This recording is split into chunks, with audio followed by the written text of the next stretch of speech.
However, the one time we do get involved with staking is when it turns from decentralized into centralized. And that might rub people up the wrong way, but it's the absolute truth. Uniswap, Curve Finance, Balancer, and Bancor.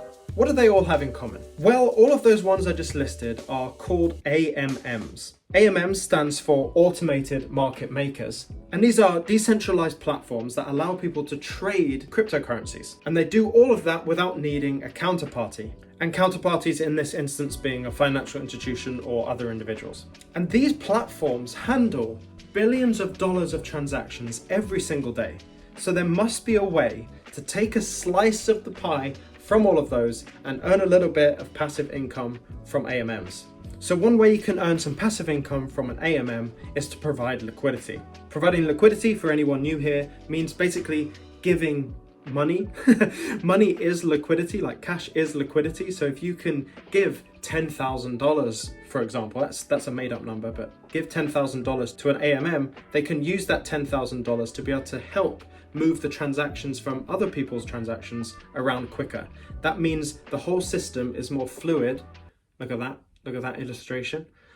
And more liquid. That's what it means by giving liquidity. And so how this can work is that you can offer liquidity by depositing tokens in exchange for a share of the AMM. And that share represents a claim on the fees generated by that AMM. As long as you've got a claim on the fees of the AMM, you're creating a passive income. And this is very much like owning a bank account and depositing money into the bank account and having an interest pay you. So there's one way you can make money on an AMM. Another option is yield farming. And basically what this means is that you can hold a load of tokens in an AMM and receive rewards for holding those tokens in other tokens. So for example, this is completely made up. It would be like paying XRP into a pool and then getting XLM as a byproduct, as a reward for offering your XRP. Because essentially you're farming and you're accumulating additional coins, extra coins, as payment as your yield. So it's slightly different, there's small differences there, but there are plenty of ways to be doing this. So you can actually do this on Uniswap. You can offer tokens into a liquidity pool and get paid in other tokens based on the fees generated from the transactions within that pool. So that is kind of your reward.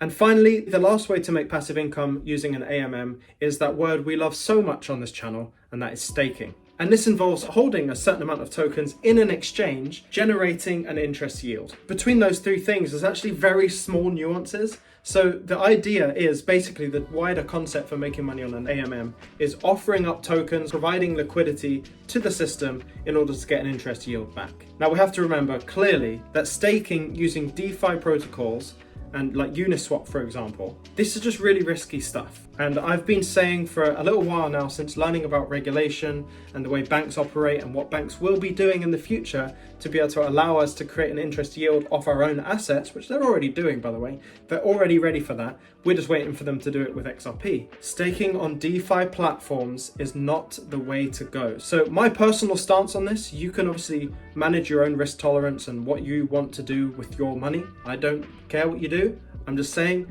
from my standpoint, I probably wouldn't be looking at staking options, yield farming options, or providing liquidity to AMM options. I wouldn't be doing that, simply because we've seen how that works with Celsius, Voyager. I know Nexo didn't come down, but it was close, you know. All those types of ideas where you can generate this interest yield that's unreasonable number. There was one on Freeway, an interest that even I was looking at, I was thinking, man, that is crazy. At 40% on a stable coin. When you see these things, they're just red flags. We've learned that by now. We don't get involved in staking. However, the one time we do get involved with staking is when it turns from decentralized into centralized. And that might rub people up the wrong way, but it's the absolute truth. And that's just from my standpoint. It's the way I see things.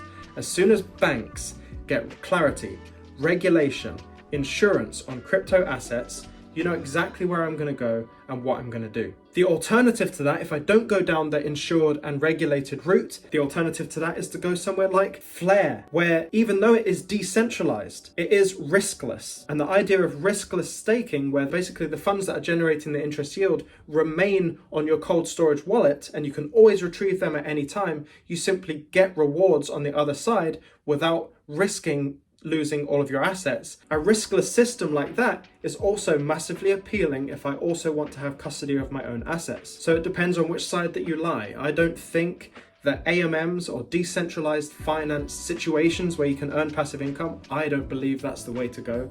I believe you either take custody yourself and go to Flare Network, for example, that has a riskless system, or you go the regulated and insured way through the banks. Even if you don't like banks, they'll keep your keys, they'll shard them and generate an interest yield to pay you that way. Depends what side of the fence you exist on. Perhaps it could be something like I put the absolute maximum insurable amount with a bank and the rest goes on Flare. Maybe that's the way to go. Maybe that's the best way to have the lowest amount of risk in a situation like that. I don't know. I'm just thinking out loud. As I said, these are things that are going on in my head. You can do your own research and make your own mind up. That's not for me to do, that's for you to do. But I will always try to deliver the most valuable information here and give you both sides when possible. If you enjoyed this video and you're new here, or you've been watching for a while and you didn't even realize that you're not even subscribed to this video, the algorithm just gives you my videos, please consider subscribing. I also have a members area on YouTube. You can click join next to the subscribe button. In there, I talk with the community. I frequently post in there, answer people's questions, and it starts for like £3 a month or something. It's super cheap. I might be raising that at some point because I'm looking at other people charging like £100 a month or £70 a month, £90 a month for their little membership areas. And mine's like £3, starts at £3. Obviously there are other tiers for increased access, but I think the value you get in there from the answers, from the community, from the engagements with me and my other admins and mods, I think it's extremely valuable. Certainly more valuable than £3. Anyway, as always, when you see ways to make passive income, please make sure that you look to see if it's in a decentralized manner and whether you're comfortable engaging in a decentralized or a DeFi platform without regulation.